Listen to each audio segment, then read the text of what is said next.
Welcome back. It's been a really busy week. We enjoyed a wonderful visit from our grandparents. They loved to come see the garden. We loved to see them. We cooked, we baked, we ate oysters at a brewery. We had the most wonderful time. So what else did we get up to? First, let's check in on the chickens. The girls are thriving, dare I say. The girls are laying. At least 2 chickens are laying eggs. So we're pretty excited about that. And they've been really easy to take care of. We've got a good system for water. We're using chicken nipples in that 5-gallon Home Depot bucket. And then we drilled out a similar bucket for food where they actually just stick their heads in and grab the food. And this is the first time trying it this way from the last time we had chickens. It seems like the water stays really fresh and there's not as much food waste.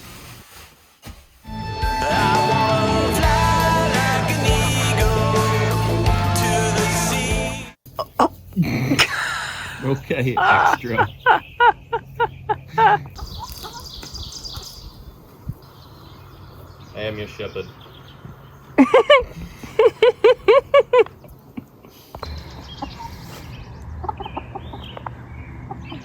Okay. Thank you. My gosh, she's so cute. Hi. Thank you for being here and bringing abundant benefits to the ecosystem. Yes. You eat mosquitoes. You eat mosquitoes? We love you. After waiting on some last-minute parts, we finally finished setting up our irrigation system, which meant that it was time for the first test run, which is to flush all of the lines. Should be on. Yeah, I'm looking. Okay, we've got some. Here we go. We've got water. 1, 2, 3, 4. So now that it's set up, let's take a look at the whole entire system.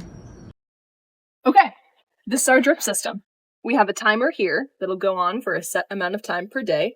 We can hook this up to our well water, or we can hook it up to rainwater IBC totes.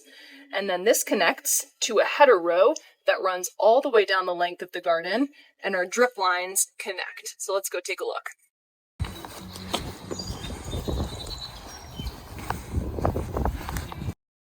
All right, here's the header row. We have 2 valves that connect to a 1/4-inch drip line. These valves can be turned on or off to cut the water supply to each of these 1/4-inch drip lines. You can see here we've kind of buried them underneath the mulch, but if you pick up on it, it's dripping at a pretty consistent rate.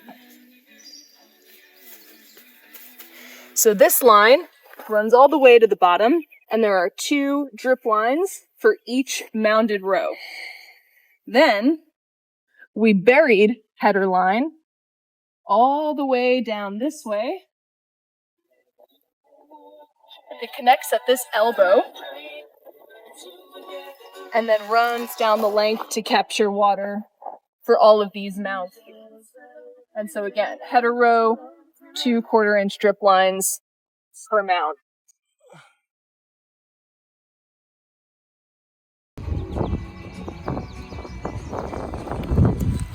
For the big corner, we have 1 header row and drip lines that run the length all the way down the 90 degrees of the garden. So it connects all the way and services that back corner. And remarkably, it works. While we have an irrigation system set up for the garden, we do not have one set up for our orchard and the many fruit and nut trees that we have planted. So, to be creative and to conserve well water, we devised a system to pump pond water into this IBC tote using a trash pump that my husband had salvaged. So what we do is we stick one end of the hose into the pond, he starts up the trash pump, and it sucks water and collects into this white IBC tote. Then we take that tote, drive around with the tractor, and we water it with a hose, and we get all of the different trees, and we can be mobile and get everything that we need to get watered. And then it came time to do the dreaded task of pinching off the flowers of the golden russet apple tree. We're lucky enough that this tree is already flowering in our first year of having it, but we need that tree to send its energy into its roots, not fruit. It's a pain shared by every new fruit tree grower. No.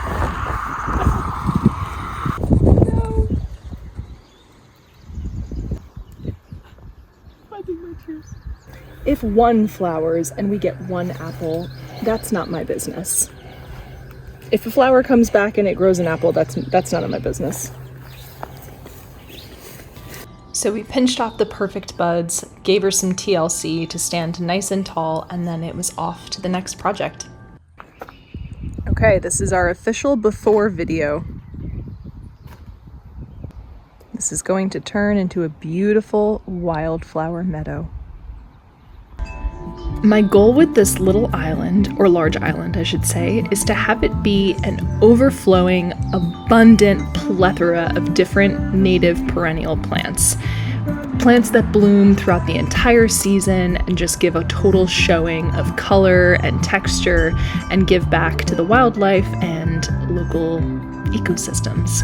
So anyways, I have about 13 plants in the garden: bee balm, echinacea, fringed loosestrife, just a bunch of stuff that I started and didn't intend to start spreading and taking up valuable rows in the garden that I could be using to grow vegetables.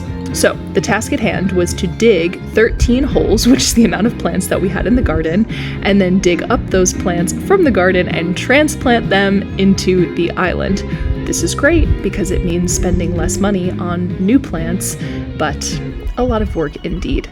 So we got to digging all of the holes in the front. I picked up all of the plants from the garden and then brought them by wheelbarrow and planted them all out in the front.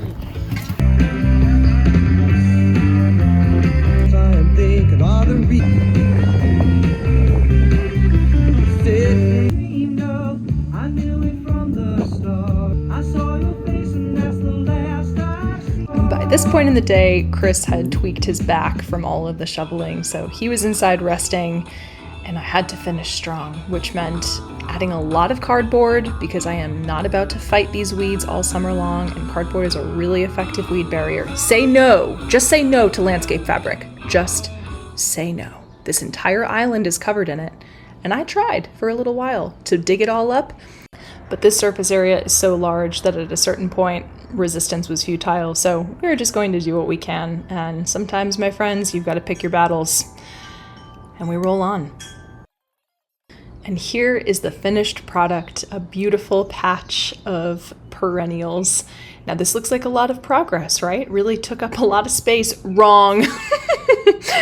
It's just a tiny drop in the bucket, but we made progress. Anyways, thanks for joining for this week's productivity. Here are our seedlings, and these get planted out in the garden next week. It's happening, everybody. So excited. Happy gardening. Bye.